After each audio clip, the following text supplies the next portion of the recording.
ये दो प्रसंग हमारे मानस में बड़े रसीले हैं, बड़े मार्मिक हैं और हमारे जीवन की समस्याओं से जुड़े हुए प्रसंग हैं। एक तो सूर्पणखा का प्रसंग, एक नारद जी के मोह का प्रसंग। और देखिए दोनों बड़े रसीले हैं, दोनों ही हंसी मजाक से भरे हैं और दोनों का ही संबंध शादी से है। सूर्पणखा की भी फजियत शादी के नाम पर होती है, नारद जी की भी फजियत शादी के नाम पर होती है। और देखिए तमाशा, एक को लड़का रिजेक्ट कर देता है, एक को लड़की रिजेक्ट कर देती है। नारद जी को लड़की ने रिजेक्ट कर दिया और सूर्पणखा को लड़के ने रिजेक्ट कर दिया। बहुत मार्मिक प्रसंग, संक्षेप में दर्शन करते हैं।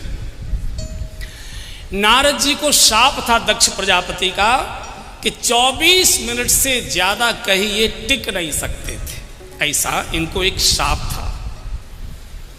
तो लेकिन एक बार टहलते टहलते घूमते पहाड़ हिमालय की तलहटी में आए तो यहाँ देवताओं का वास है। हिमालय उत्तराखंड ये देवभूमि है, तो कुछ भूमि का प्रभाव हुआ, कुछ भगवान की लीला, ये बैठ गए और इनकी समाधि लग गई। जैसे ही समाधि लगी तो इंद्र जो है घबरा गया। इंद्र को लगा कि ये तो कोई बाबा मेरा सिंहासन तो नहीं लेना चाहता, कहीं सत्ता तो नहीं हत्याना चाहता। साधना धरती पर हो रही है, सिंहासन स्वर्ग का कांप रहा है, बड़ी विचित्र। और इंद्र ने कामदेव को कहा कि जैसे हो वैसे बाबा की समाधि भंग करो। और कामदेव आया है अप्सराओं को, नृत्यांगनाओं को, उर्वशी आदि को लेकर, और जैसे ही आकर को पेऊ जब ही बार चलती तू छलमल मिले सकल सुख से। अरे को पेऊ जब ही बार चलती तू छलमल मिले सकल सुख से। आजी ब्रह्मचर्य व्रत संयम नाना धीरज धर्म ज्ञान विज्ञाना।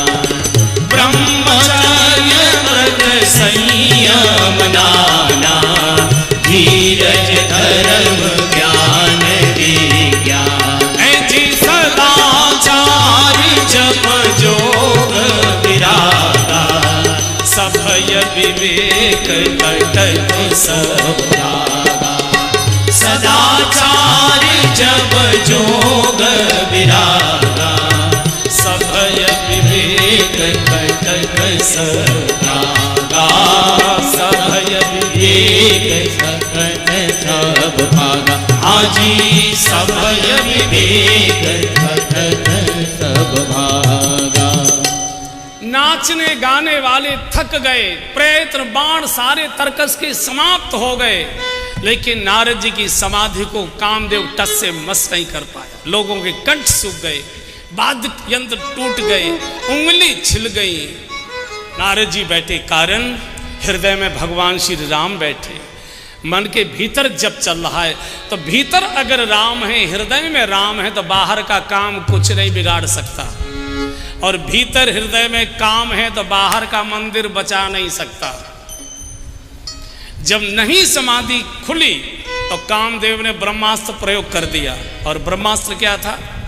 चूंकि पहले बाण से सारे वातावरण में बसंत ऋतु खिल गई थी, भौरे गुंजारने लगे, फूल खिलने लगे, मधुमक्खियां गुनगुन गुनगुन करने लगी, चारों ओर का वातावरण सुगंधित महक गया, कामुक वातावरण हो गया। तो बड़े बड़े गुलाब के फूल तोड़े, एक मोटा हार बनाया और नारद जी के गले में डाल दिया। जय हो जितेंद्रिय, जय हो संयम शिरोमणि, जय हो जय हो जय हो आपके संयम। प्रयत्नों से नहीं खुला, जय जयकार से आंख खोल दी।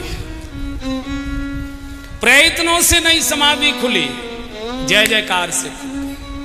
कानों से जब मीठे मीठे जय जयकार के स्वर गए, आंख खोल दी। कामदेव तो डर गया, साष्टांग प्रणाम किया, बोले नहीं नहीं डरो मत, चिंता मत करो। कर परितोष, आशीर्वाद दे दिया, कोई बात नहीं, कोई बच जाओ। और बस नारद जी यही भूल कर रहे हैं बंधुओं, जो हम सबसे होती है। अगर आप दुर्गुण को आशीर्वाद दोगे तो सदगुण का ही तो गला घोटोगे। अगर काम को आशीर्वाद दोगे तो शाप तो फिर राम को ही देना पड़ेगा। यही गलती हुई।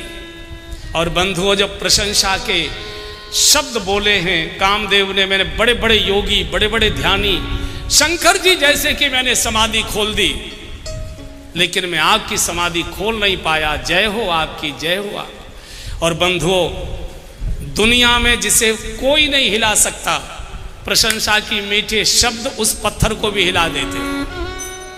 प्रशंसा बहुत मीठी होती है और प्रशंसा कान के मार्ग से भीतर प्रवेश करती है। और प्रशंसा के साथ एक सिद्धांत है कि प्रशंसा के शब्दों के साथ प्रशंसक भी कान के रास्ते से भीतर मन में बैठ जाता है जाकर। इसलिए आपने देखा होगा जितने बड़े लोग होते हैं वो चमचों से घिरे रहते हैं हमेशा, उनको मीठी मीठी बातें पसंद आती हैं। अभी तक हृदय में राम बैठे थे, बाहर का काम कुछ नहीं कर पा रहा था, अब काम बाहर निकल गए, राम बाहर निकल गए, काम हृदय में प्रवेश कर गया। जो प्रशंसा के शब्दों के साथ प्रशंसक भी भीतर बैठ गया।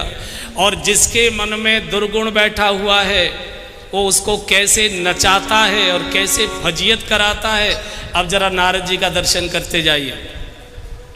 नारद जी में अहंकार आ गया कि मैंने काम को भी जीत लिया, क्रोध को भी जीत लिया, मेरे बराबर अब दुनिया में कोई संयमी नहीं। और बंधुओं, पुरुषार्थ अहंकार लाता है।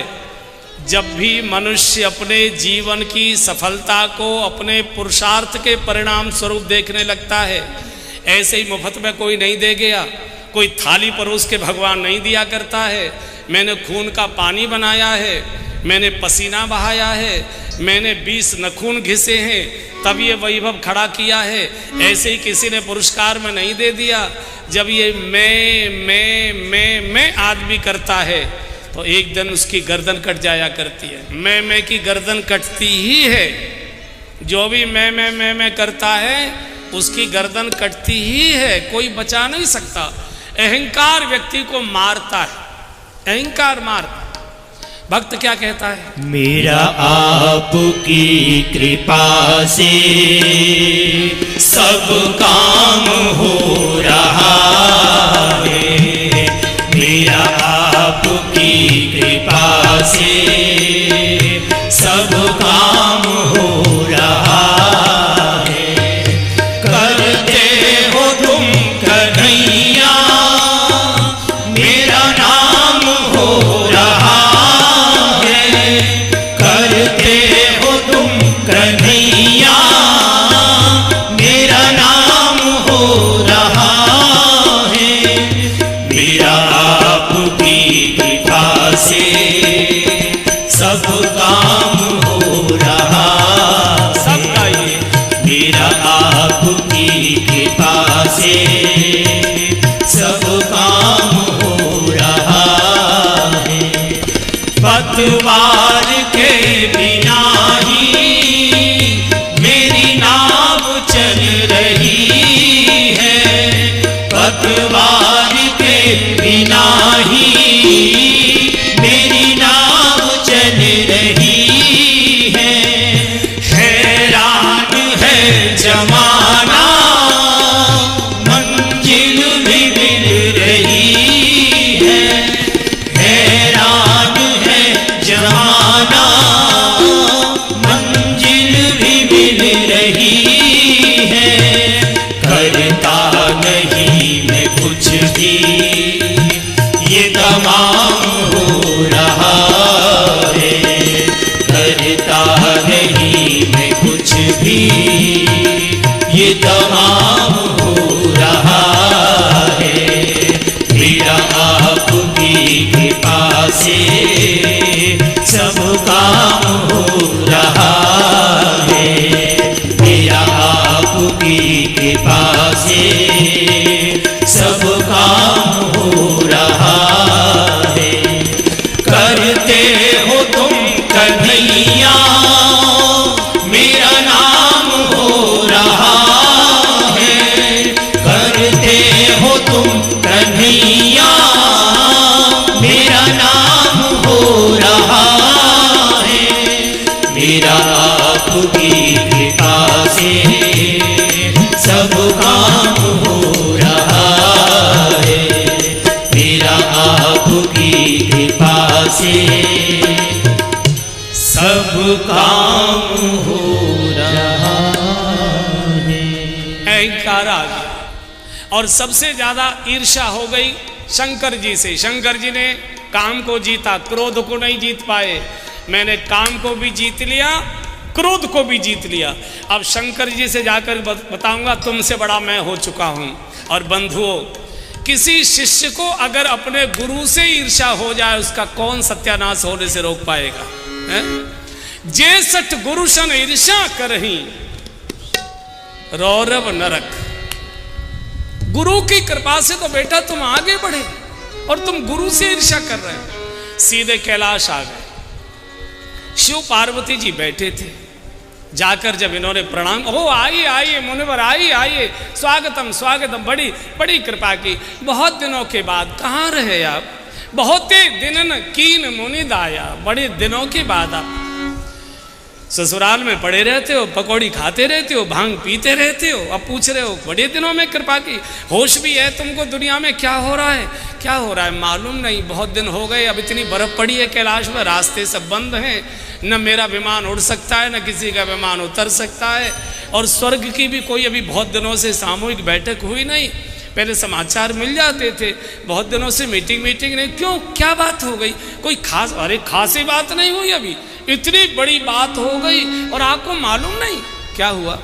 अरे बोले वो कामदेव का बच्चा है ना, वो अप्सराओं को लेकर आया। क्या उनके रूप, क्या उनके रंग, क्या उनके ढंग, क्या उनकी बोलन, क्या उनकी चितवन, क्या उनका गायन, क्या उनका कंठ, क्या वाह वाह। लेकिन कोशिश करते करते थक गए, सारे उन्होंने अंग फड़का दिए। मजाल है जो मेरी तपस्या को टस से मस कर पाते। शंकर जी सुनते जा रहे हैं, रोते जा रहे हैं, मन में सोच रहे, अरे बाबा इस काम कीचड़ में डूबने के लिए तो हम गृहस्थी होते रहते, तुम काहे को डूब रहे हो? इस काम चर्चा के लिए तो हम ही होते रहते, तुम क्यों इस चर्चा में डूबते हो? शंकर जी तो आंखों से आंसू बहा। कोई साधु घर पर आता है, किसी के गृहस्थी के घर आता है, महात्मा कोई साधु आता है, गृहस्थी अपेक्षा करता है महाराज जी आए हैं, कोई कथा सुनाएंगे, कोई धर्म की बात सुनाएंगे, कोई पूजा पाठ भजन की बात कहेंगे, कोई अच्छा चरित्र सुनाएंगे। हर गृहस्थी अपेक्षा करता है साधु से। और साधु भी जाकर घर में घर गृहस्थी की बात करने लगे तो गृहस्थी को क्या लगेगा? तो शिव की आंखों से बड़े दुख के, पीड़ा के आंसू गिर रहे थे। शंकर जी ने सोचा कि मेरी कथा इतनी सुंदर हुई है कि भाव के आंसू आ रहे हैं, भाव के आंसू। तो नारद जी ने पूछा कि जो कथा मैंने सुनाई आपको, वो आपको कैसी लगी? मान लीजिए मैं ही आपसे पूछूं कि भाई जो हम कथा सुनाते हैं आपको कैसी लगती है? अगर आप कहें महाराज जी कथाएं तो बहुत सुनी, पर जो आनंद यहाँ इस बार कुंभ में आ रहा है ऐसा कभी नहीं आया, तो मैं चाहूँगा कि ये कथा और चलती रहे। और आप अगर कह दें महाराज जी बुरा मत मानना, जो आप कथा सुना रहे हो अन्य जगह जाके कहीं ये मत सुनाना, हम आपसे प्रार्थना कर, मैं रात में झोला डंडा लेके भाग जाऊंगा यहाँ से, रात में भाग जाऊंगा। तो जब नारद जी ने पूछा कि जो हमने कथा सुनाई आपको कैसी लगी, शंकर जी ने हाथ जोड़ दे, बार बार बिनमऊ मुनि दोही, बार बार बिनमऊ मुनि दोही, जिमि यह कथा सुनायहु मोहि, जिमि यह कथा सुनायहु मोहि, तिमि जनिहारि सुनायहु जबहु, तिमि जनिहारि सुनावहु जबहु, चलेउ प्रसंग दोरावहु तबहु, चलेउ प्रसंग दोरावहु तबहु, आजी बार बार बिनमऊ मुनि दोही, बार बार बिनमऊ मुनि दोही। शिव जी की आंखों से आंसू की धारा बहती। मुनिवर मैं बार बार आपसे विनय करता हूँ, प्रार्थना करता हूँ कि जो कथा आपने मुझे सुनाई है, इस कथा को कहीं अन्यत्र किसी को मत सुनाना। और भगवान को तो बिल्कुल ही मत सुनाना। और अगर तुम वहां कभी जाओ, जाते तो रहते ही हो, तो अगर भगवान अपनी ओर से भी प्रसंग चला दें तो चले वो प्रसंग दुरावो तब ही, उस प्रसंग को उका देना, इसकी चर्चा मत करो। नारद जी को पक्का हो गया, जरूर मुझसे ईर्ष्या द्वेष करते, ताकि ये चाहते कि मेरा नाम भगवान तक न चला जाए, हम ही बड़े बने रहे, मैं अब पहले भगवान के पास जाऊंगा। तो चलने लगे। पार्वती का बैठो बैठो चाय पी के जाना, बोले नहीं हमको टाइम नहीं चाय पीने, तुम्हारे क्या करेंगे बैठ के, अब हम। अच्छा चले यहाँ से। पहले तो ब्रह्मा जी के यहाँ कुछ देर रुक गए, बोले ऐसे कैसे चला जाऊंगा, बुलाना आना चाहिए भगवान के यहाँ से, मैं कोई छोटा मोटा आदमी हूँ क्या, मैंने काम करो जीत लिया है। अब बुलावा आया नहीं और मन में इच्छा हो रही है कि मैं अपनी प्रशंसा जाके भगवान को करूं, तो अपने आप ही चल दे। गोस्वामी ने बड़ा सुंदर लिखा है, एक बार कर तल वर बीना, एक बार कर तल वर बीना, गावत हरि गुण गान प्रवीणा, गावत हरि गुण गान प्रवीणा, क्षीर सिंधु गवने मुनिनाथा, क्षीर सिंधु गवने मुनिनाथा, जहाँ बस श्रीनिवास सुति माता, जहाँ बस श्रीनिवास सुति माता। एक बार वीणा बजाते बजाते क्षीर सागर में आ गए। पहले क्षीर सागर में आते ही भगवान का दर्शन हो जाता था, आज दर्शन नहीं हो रहा है बंधुओं। कारण आपका सबका अनुभव है, किसी सरोवर का जल बिल्कुल शांत हो, उसमें देखिए पूरा चेहरा दिखाई देता है।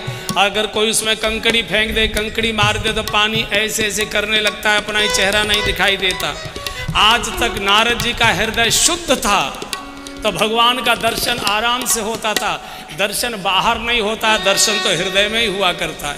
लेकिन आज शुद्ध हृदय में वासना की कंकड़ी, अहंकार की कंकड़ी आ गई, नहीं दिखाई दे रहे।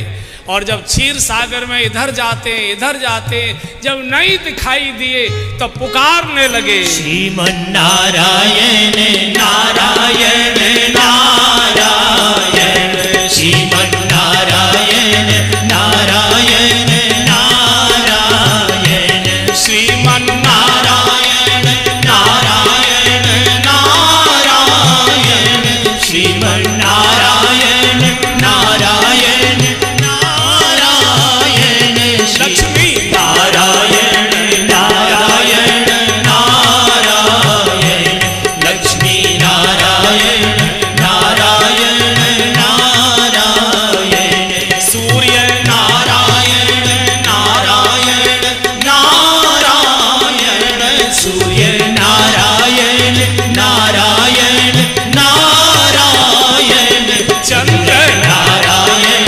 नारायण नारायण, चंद्र नारायण नारायण नारायण, श्रीमन नारायण नारायण नारायण, श्रीमन नारायण नारायण नारायण। पूरे क्षीर सागर में नारद जी का कीर्तन गूंज रहा है, नारायण नारायण नारायण। भगवान शेषनाग पर शयन कर रहे थे, लक्ष्मी जी चरणों की सेवा में थी। एकदम भगवान बैठ गए, हर्ष उठे प्रभु रमा निकेता, एकदम घबरा कर। लक्ष्मी जी बोले क्या हुआ प्रभु, क्या हुआ? बोले लक्ष्मी जी लगता है मेरा नारद आ रहा है। नारद आ रहा है, आ जाएगा, कोई आज अनहोता तो आ नहीं रहा है, आता ही रहता है, उसको रास्ता मालूम है। बोले नहीं आज नहीं आ पाएगा, आज नहीं आ पाएगा। क्यों? भटक सकता है, उसको कुछ दिखाई नहीं दे रहा है, कमजोर बहुत है, इस समय बहुत बीमार है। और बीमार को तो सहारा देकर ही लाना चाहिए, चाहे जैसा हो। किसी बड़े आदमी के यहाँ भी आप मिलने जाएं और उनको पता लग जाए कि आपकी तबीयत ठीक नहीं, तो बड़ा आदमी भी आपको हाथ पकड़कर कुर्सी पर बैठाता है, यहाँ बैठो, यहाँ बैठो, बैठो बैठो आराम से। आज वो बहुत बीमार है, इस समय काम पीड़ित है। और जब काम पीड़ा होती है तो दो घटनाएं शरीर में होती है। मानसिक रूप से व्यक्ति अंधा हो जाता है और शरीर में कपकपी आने लगती है। अब अंधा व्यक्ति कपकपी आ रही है, गिरेगा ही गड्ढे में। तो भगवान उठे और दौड़कर हाथ पकड़ा, हर्ष उठे। अब हाथ पकड़कर जब लाए तो देखिए, नारद जी का नियम था, भक्त है ना, भक्त हमेशा भगवान के चरणों में बैठता है। लेकिन आज भक्त नहीं है, आज अहंकारी है। और अहंकारी कभी नीचे नहीं बैठेगा, अहंकारी कभी पैरों की ओर नहीं बैठेगा, सिरहाने की ओर देखता है। अहंकारी मंच की ओर भागता है। अहंकारी, आपने देखा होगा, हमको जाना पड़ता है कभी कभी संतों के मंच पर, तो बिल्कुल भी वहाँ सुई रखने की भी जगह नहीं है। तो भी उनके जो चेले होते हैं वो चले आएगा, बिल्कुल मालूम है जगह नहीं, तो उनके पास एक आसन होता है, जन कब से तो वो धुला नहीं होता, ऐसे एक आसन हो। और आसन लाते ही वो ऐसे डालते, चाहे किसी के सिर पर जाए चाहे कहीं जाए, हमारे महाराज जी तो यहीं बैठेंगे। अब कैसे सर के क्या के बहुत कठिन होता है, बहुत कठिन। थोड़ा विवेक पालन करना चाहिए। ये कुंभ केवल तमाशे के लिए नहीं होते, ये विवेक शिक्षा के लिए भी होते, जीवन शैली सुधारने के लिए होते, आचरण शुद्ध करने के लिए होते। बड़ा विचित्र है। तो भगवान हाथ पकड़ के ला रहे थे, भगवान ने पैरों की ओर थोड़ा सा नारद जी को ऐसे जरा हाथ से जरा झटका सा ऐसे दिया। नारद जी की निगाह तकिया की ओर है। बोले, मैं मन में सोच रहा, मैं तुमसे छोटा हूं क्या, नीचे क्यों बैठूंगा, मैं तुम्हारे बराबर का हूं। मैंने काम भी जीत लिया, मैंने क्रोध भी जीत लिया, एक ही में तो छोटा हूं कि मेरे पास अभी लक्ष्मी नहीं है, तो थोड़ी देर बाद वो भी आ जाएगी, मैं तुमसे कोई कम हूं क्या। तो जब नारद जी तकिया की ओर बढ़ने लगे तो पार्वती जी मिसमिसाने, नीचे उठाओ उसे, नीचे उठाओ उसे, नीचे उठाओ उसे। अब नारद जी क्या सुन नहीं रहे थे। हमारी ब्रज की माताएं, ब्रज में घूंघट की प्रथा बहुत होती है, लेकिन माताओं को बोलना पड़ता है, तो एक अच्छी तरकीब निकालते, छोटे बच्चे को ऐसे कर देते। मान लो ससुर से कुछ कहना है और ससुर से बोला नहीं जा सकता और बच्चा बोलना जानता ही नहीं है, छोटा है, तो बहू क्या कहती है, मुन्ना बाबा को कह दे रोटी खा ले। हो गई, बाबा सुन लेता है, वो बच्चा सामने, उसका पर्दा हो गया। तो जैसी लक्ष्मी, नारद जी भी सुन रहे थे, लेकिन वो ध्यान ही नहीं, उनको तो तकिया दिखाई दे रहा था। भगवान ने कहा, लक्ष्मी जी ये नारद चरणों में बैठने नहीं आया, आज मेरी खोपड़ी पर बैठेगा, बैठो नारद। और बैठे आसन ऋषि समेता, बैठे आसन ऋषि समेता, हर्षि उठे प्रभु कृपानि कीता, हर्षि उठे प्रभु कृपानि कीता। अहंकारी को अगर आदर का आसन दोगे तो बैठेगा नहीं, लौट जाएगा, रुकेगा नहीं, चाहे अमृत ही क्यों बरस रहा हो, चला जाएगा। बैठ गए। अब देखिए भगवान कैसी भाषा बोलते। भगवान कह सकते थे, नारद जी कहाँ रहते हो, दिखाई नहीं दे रहे इतने दिनों में। चूंकि भगवान जानते अहंकारी खुशामद की भाषा सुनना पसंद करेगा।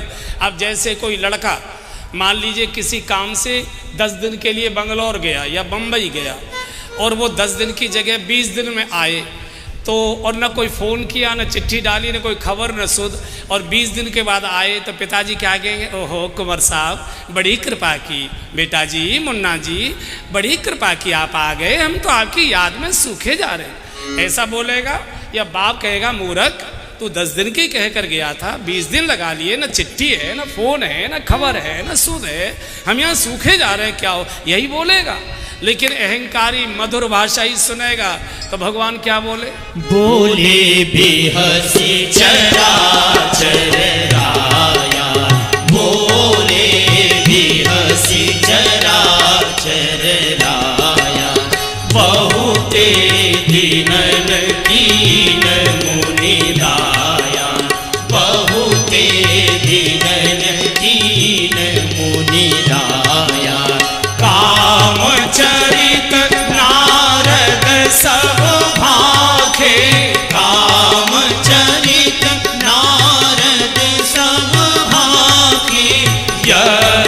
यद्यपि प्रथम बरज शिव राखे, यद्यपि प्रथम बरज शिव राखे। अति प्रचंड रघुपति के माया, अति प्रचंड रघुपति के माया। जेहि न मोह बस को जग जाया, जेहि न मोह बस को जग जाया। जी बोले बिहसी चराचर राया, बोले बिहसी चराचर राया। हे मुनिवर, बहुत दिनों के बाद कृपा की। अरे बोले, ससुराल में पड़े रहते हो या क्षीर सागर में पकौड़ियाँ खाते रहते हो? दुनिया में क्या हो रहा है आपको कुछ मालूम भी है? आजकल आपका भजन करना बड़ा मुश्किल। मैं समाधि लगा के बैठा, वो कामदेव ने आकर नाक में दम कर दिया। वो तो कोशिश कर करके थक गया, नहीं हिला पाया, नहीं तो उसने कहाँ मुझे भजन कर। भगवान मुझ देखिए, भगवान के पास बैठे हैं और काम की चर्चा कर रहे हैं। काम चरित नारद सब भाके, राम की बगल में बैठे हो और काम की चर्चा, काम दर्शन।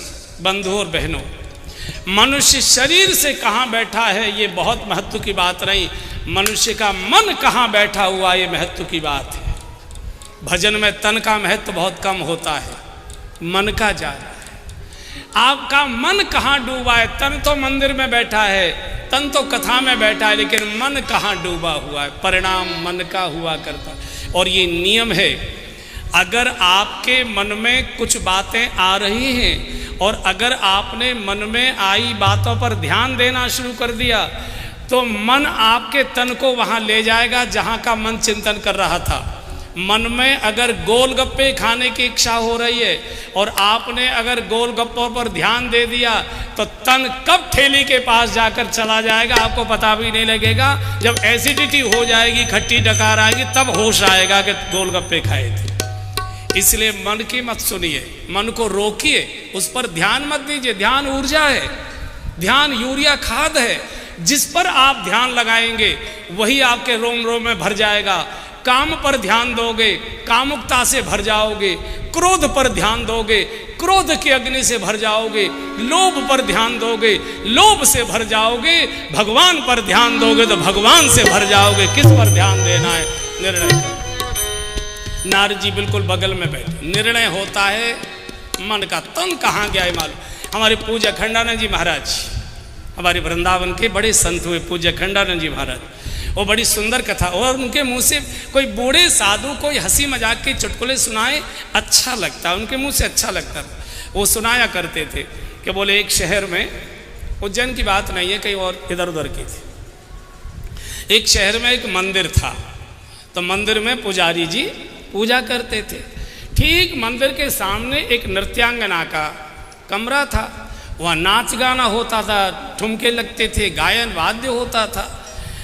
अब ये जो पुजारी जी थे, पूजा तो ठाकुर जी तो यहाँ कनखियों से देखा करते थे, कहाँ पत्थर में मूड़ मारने के लिए भगवान ने बिठा दिया है।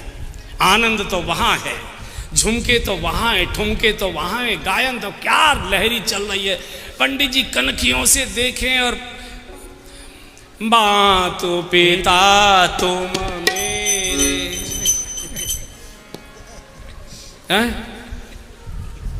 इधर मातु पिता तुम मेरे, शरण गहूं उसकी।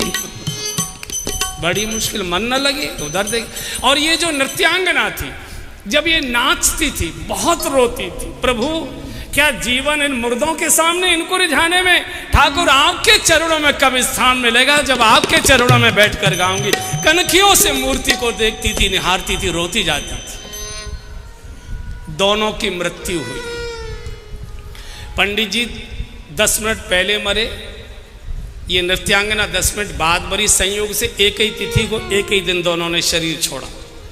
पंडित जी को यमराज ले गए। पहले वहाँ क्या होता है, यमराज का जो पहला ऑफिस होता है चित्रगुप्त के यहाँ, वहीं फाइलें होती हैं, वहाँ उपस्थित किया गया। भाई फाइल खोलो पंडित जी की, देखो क्या क्या है, इनको कौन से स्वर्ग में डीलक्स कोच में भेजना है कि जनरल वार्ड में, स्वर्ग में भी अलग अलग होता है ना मामला। तो देखो तो उन्होंने चित्रगुप्त के सेवकों ने देखा रजिस्टर, बोले सर कोई पुण्य नहीं है, पाप ही पाप भरा हुआ है तन और मन दोनों से, तो इनको तो नरक में जाना है। इतने में वैश्या को लेकर पहुंच गए। तो पंडित जी को थोड़ा संतोष हुआ कि वहां तो नहीं देख पाया था, चल मरी कोई देख लिया, तो थोड़ा संतोष हुआ। वहां तक भी वैश्या पीछा नहीं छोड़ गई। तो इसकी फाइल खोली गई। इसका सर इसने तो जीवन भर आपके दर्शन में ही मन डुबाया है। बोले ठीक है इसको स्वर्ग भेजो। पंडित जी तो उखड़ गए। अरे बोले हम सोचते थे नीचे ही अन्याय होता है, आप क्या तो महान न्याय, ये नाचने गाने वाली जीवन भर नाच रही, इसे स्वर्ग और मैं जीवन भर तुम्हारी मात पिता तुम मेरे, मात पिता तुम मेरे, और मुझे नरक, ये कोई न्याय है क्या? तो चित्रगुप्त का पंडित जी उखड़िए मत, हमारे यहाँ सीडी भी रिकॉर्ड होती है, हमारे यहाँ कैमरे रिकॉर्ड करते, लाना भाई इनकी सीडी लगाओ। और जब पंडित जी की सीडी लगाई गई तो देख रहे पंडित जी दीपक और दुर्गुमार और कनकियों से देख रहे होता। और जब नृत्यांगना की सीडी दिखाई गई तो नृत्यांगना नाच रही है कोठे में और देख रही है ठाकुर जी की ओर और प्राण छोड़ दिए उसने। पंडित जी हमारे यहाँ तन का नहीं, हमारे यहाँ मन का हिसाब हुआ करता है, आपका तन तो राम के पास बैठा था, प्रभु के पास, मन जा रहा था अप्सराओं में। भगवान ने कहा कि नारद जी 2-4 दिन रुक जा। बोले नहीं, अब भगवान लीला करते, अब भगवान लीला करते। बड़ा मजेदार प्रसंग आ रहा है। जब नारद जी चले तो रास्ते में एक बड़ा सुंदर नगर बसा दिया भगवान ने, बड़े बड़े मंडप, बड़े बड़े पंडाल। तो खेतों में कुछ किसान काम कर रहे थे। बोले भैया ये कौन सा नगर है? बोले शील निधि राजा का नगर है, उसकी कन्याएं विश्वमोहिनी, उसकी आज शादी है, स्वयंवर, सब राजे महाराजे आए। अब देखिए काम तो भीतर बैठा ही था, काम चिंतन तो कर ही रहा था, अब विश्वमोहिनी का नाम आ गया। चले गए राजा के भवन में, स्वामी जी आए हैं, नारद जैसे महात्मा आए हैं, प्रणाम किया, स्वागत किया, आरती उतारी, बिटिया को बुला लिया राजा ने। राजा क्या थे? भगवान ही थे मायावी। बोले आज हमारी बिटिया का स्वयंवर है, आप जरा इसके हाथ की रेखाएं देखो। तो हाथ तो ऐसे पकड़े, चेहरा देख रहे हैं, चेहरा देख रहे हैं। राजा ने कहा बाबा चेहरा नहीं, हाथ देखो। तब होश आया और बावलों किसी बात करने लगे, इसके साथ जो विवाह करेगा वो त्रिलोकी विजेता माना जाएगा, जगह जगह उसकी जय जयकार होगी, आरतियां उतारी जाएंगी उसकी। ऐसा उल्टी भाषा बोलने लगे। कहना चाहिए था जो त्रिलोक विजेता होगा वो इसके साथ शादी करेगा, कह रहे हैं जो इसके साथ शादी कर लेगा वो त्रिलोक विजेता हो जाएगा। और मन मन में सोच रहे हैं शादी तो इसकी मुझसे होनी चाहिए, काम भीतर बैठा है ना। अब देखो कैसा नचाएगा, शादी तो मुझसे होनी चाहिए पर मुझे 65 बुढ़े से कैसे करेगी ये? सफेद दाढ़ी, जटाएं, पहले तो ब्यूटी पार्लर जाऊं, बढ़िया सा रूप मांगू। तो चले, राजा ने कहा गुरुजी रुको ना। बोले नहीं अभी मुझे जरा जरूरी काम से जाना है। अब ये कैसे बताए कि जाना कहाँ है? जैसे ही शहर के बाहर निकले, खेतों में किसान काम कर रहे थे, उन्होंने नारद जी को देखा। आते ही नारद जी के पैर पकड़े, गुरुजी बड़ी कृपा हुई, एक भजन सुना दो। बोले भाड़ में जाए भजन। जप तप कछु न होए तेरी काला, जप तप कछु न होए तेरी काला। हे विधि मिलई कवन विधि बाला, हे विधि मिलई कवन विधि बाला। करहु जाई सोई जतन विचारी, करहु जाई सोई जतन विचारी। जेहि प्रकार मोहि बरे कुमारी, जेहि प्रकार मोहि बरे कुमारी। आजी जप तप कछु न होए काला, जप तप कछु न होए तेरी काला। मुझसे भजन पाठ कुछ नहीं होगा, तुम अगर कर सकते हो तो उस लड़की को ले आओ। हे विधि मिलई कब, देखो काम सिर पर नाचने लगा, मन में बैठा था खोपड़ी पर आ गया, वाणी पर आ गया, अंगों में आ गया, पूरी क्रियाओं में आ गया। सोचा भगवान से ही जाकर रूप मांगू। अब जाऊंगा तब तक तो स्वयंवर हो जाएगा। वहीं खड़े खड़े नारायण नारायण नारायण पुकारने लगे। भगवान अचानक प्रकट हो गए। भगवान तो कौतुकी है। भगवान का नारद जी क्या चाहिए? ज्ञान दूं, भक्ति दूं, वैराग्य दूं, क्या दूं? बोले तीनों को भाड़ में दे दो। तीनों को भाड़ में दे दो। तुम्हें क्या चाहिए? बोले आपन रूप देहु प्रभु मोहि, आपन रूप देहु प्रभु मोहि। मुझे अपना रूप दे दीजिए। रूप क्या करोगे? गधे पर बैठूंगा, शादी करूंगा। भगवान को हंसी आ गई। बच्चा है, बच्चे के साथ तो खेलना चाहिए। भगवान ने बंदर रूप दे दिया, मरकट बदन भयंकर देही। लेकिन हुआ क्या? जब नारद जी खुद देखते हैं शीशे में अपना मुंह, तो सुंदर भगवान का सा रूप दिखाई देता है। नारद जी को जब बाकी समाज के लोग देखते हैं तो नारद जी के रूप में दिखाई देते हैं। और नारद जी को जब विश्वमोहिनी देखती है कन्या, तो भयानक बंदर रूप में दिखाई दे। 3 रूप लेकर नारद जी स्वयंवर के मंडप में आ गए। गेट के पास वाली पहली कुर्सी पर बैठ गए। बोले बेचारी को काहे को मेहनत करनी पड़ेगी, भीतर भीड़ भाड़ में किनारे पे ही बैठ जाते हैं। जल्दी से माला डलेगी और निकलकर सीधे गोवा जाएंगे। सीधे यहाँ से सीधे एकदम। पहले से रिजर्वेशन करा रखा था पहले, हालांकि कन्फर्म नहीं थी टिकट, लेकिन तो भी सोचा कि ले दे के कर रहे। शंकर जी के 2 गण बैठ गए पड़ोस में आके, और वो आपस में चर्चा करने लगे। इतनी जोर से बोले कि नारद जी सुनो। बोले देखो भैया, दुनिया में हम बहुत सारी शादियों में गए, बहुत सारे दूल्हे देखे, इतना सुंदर दूल्हा हमने आज तक देखा नहीं। लगता है विश्वमोहिनी इन्हीं का वर्ण करेगी। नारद जी और ऐसे कफ कॉलर ऐसे ऐसे करने लगे। सोच रहा हो। अब जब सखियों के साथ विश्वमोहिनी आई और दाहिनी ओर को गई और पहली कुर्सी पर जब भयंकर बंदर देखा, एकदम लौट गई। बोले पापा से कहो इस बंदर को निकाले यहाँ से। कहाँ से इतना बड़ा अपशकुन? और उसके बाद उस पंक्ति में आई ही नहीं, खो खो करने लगे, आगे को सरकने लगे। गणों ने कहा घबराओ मत, बेचारी शर्म के मारे लौट गई है, यहीं आएगी, फिक्र मत करो, तुम्हारी शादी होगी। बड़ी बहुत अकुला रहे, बहुत परेशान है। और बीच में दूसरी पंक्ति में भगवान बैठे थे, दुल्हन ले गए लक्ष्य निवासा। और नारद जी देखते रहे। जब नारद जी बहुत दुखी हुए तो गणों ने धीरे से कहा बाबा ब्याह कर वे आयो, शीशा में मुंह तो देखो। और जैसे ही नगर के बाहर तालाब था, उसमें जब चेहरा देखा तो मरकट बदन भयंकर देही। इतने क्रोधावेश में आ गए, विष्णु के बच्चे तेरी ऐसी की तैसी। अगर मैंने तुझे सबक नहीं सिखाया तो मेरा भी नाम नारद नहीं है। देखो, काम जब आता है लोभ पैदा करता है कि मेरी शादी होनी चाहिए, नहीं हुई तो क्रोध पैदा करता है और भगवान को ही मारना चाहता है व्यक्ति, भगवान को ही मारना चाहता। और जैसे ही आ रहे थे रास्ते में बीच ही पंथ मिले दनुजारी, बीच ही पंथ मिले दनुजारी, संग रमा सोई राजे कुमारी।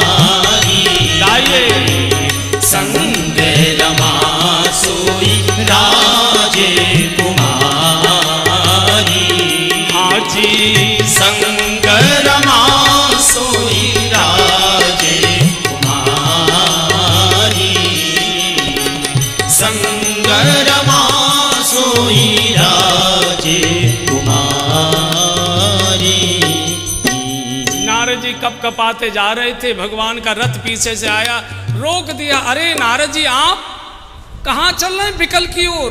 और जैसे ही नारद जी ने देखा तो लक्ष्मी जी और वही कन्या विश्वमोहिनी एकदम क्रोध में गालियां देने लगे। तुमको शर्म नहीं आती?